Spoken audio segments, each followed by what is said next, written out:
नमस्कार जी।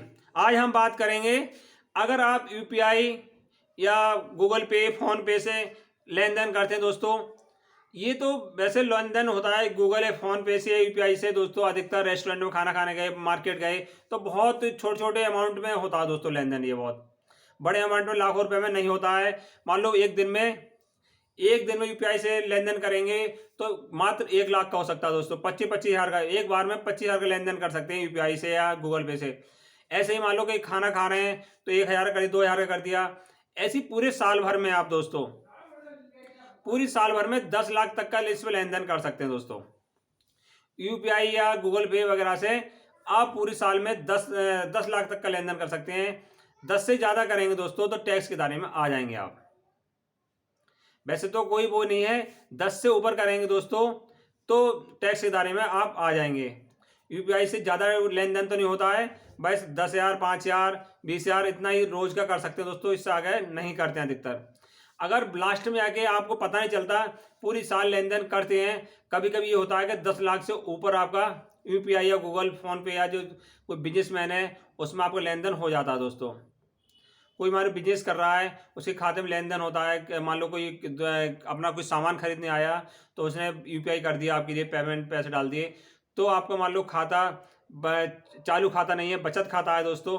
तो आपके खाते में बाई चांस 10 लाख से ऊपर हो जाए तो घबराने की कोई ज़रूरत नहीं है दोस्तों। जो 10 लाख से ऊपर है आप उस पर टैक्स दे सकते हैं दोस्तों। ध्यान रखें, 10 लाख से सीमा ऊपर नहीं जाए दोस्तों। 10 लाख के ऊपर बचत खाते में 10 लाख से ऊपर आपका लेन-देन होता है तो उसके दायरे में आ सकते हैं इनकम टैक्स के दोस्तों। हम बात करते हैं बचत खाते पे दोस्तों। बचत खाते पे कितने पे इनकम टैक्स नहीं लगता दोस्तों। चाहे गूगल पे करिए या यूपीआई करिए, कुछ भी करिए, हम बात करेंगे बचत खाते पर कितने में इनकम टैक्स नहीं लगता दोस्तों। आपकी जानकारी के लिए बता दूं, 10 लाख तक पूरी साल में अगर 10 लाख तक का हम लेन-देन करते हैं बचत खाते में, तो कोई भी हमें इनकम टैक्स देने की ज़रूरत नहीं है दोस्तों। अगर आप गवर्नमेंट एम्प्लॉय नहीं है, अगर आप कोई बिजनेसमैन नहीं है, और अगर आपका कोई पैसा खाता नहीं है, आपका बचत खाता है, तो 10 लाख रुपए तक का आप इसमें लेन-देन कर सकते हैं दोस्तों। आप इनकम रिटर्न भरना चाहें, इनकम टैक्स आप देना चाहें तो 5 लाख के बाद कोई भी, 5 लाख तक तो कुछ है ही नहीं दोस्तों, दे सकते हैं। मगर 10 लाख तक को आप कोई इनकम टैक्स देने की ज़रूरत नहीं है दोस्तों। 10 लाख से ऊपर मान लो आपके खाते में कोई रुपया जाता है, 1 लाख रुपये, 2 रुपये आ सकते हैं, तब भी आप इनकम टैक्स नहीं नहीं भी दे सकते हैं। आप बता सकते हैं कि मेरे रिश्तेदारों ने मुझे 2 लाख रुपए उनके खाते में उनके मुझे उधार ले लिया था, मुझे दे दिया है, या कैसे भी कुछ बता सकते हैं। कारण, ठोस कारण आपको बैंक वालों को या इनकम टैक्स डिपार्टमेंट को आपको बताना पड़ेगा। 10 लाख से जो बचत खाता होता है दोस्तों, 10 लाख से ऊपर उसमें लेन-देन होता है। अगर 10 लाख से ऊपर उसमें खाते में लेन-देन होता है तो बैंक उस खाते को शक के दायरे में लेता है दोस्तों। फिर वो उस खाते का नंबर इनकम टैक्स को दे देता है।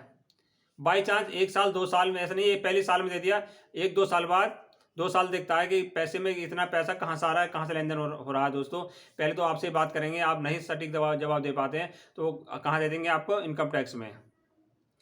तो इनकम टैक्स वाले आपको बुला के पूछेंगे, या तो रिटर्न भर दीजिए, कोई बात नहीं है, आप अपना इनकम टैक्स दे दीजिए जो ऊपर पैसा है। और अगर ऊपर पैसा आपको नहीं देते हैं, इनकम टैक्स नहीं देते हैं, तो आपको इसका ब्यौरा देना पड़ेगा, ये पैसा हमारे पास कहाँ से आया दोस्तों। घबराने की कोई ज़रूरत नहीं है, आपको कोई ऐसी सज़ा नहीं मिलेगी।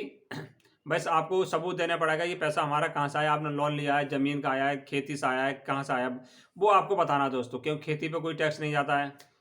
आप पुश्तैनी जायदाद तो कोई बेच दी, उस पर टैक्स नहीं है दोस्तों। एक वीडियो मैंने पहले बना रखी है इसमें।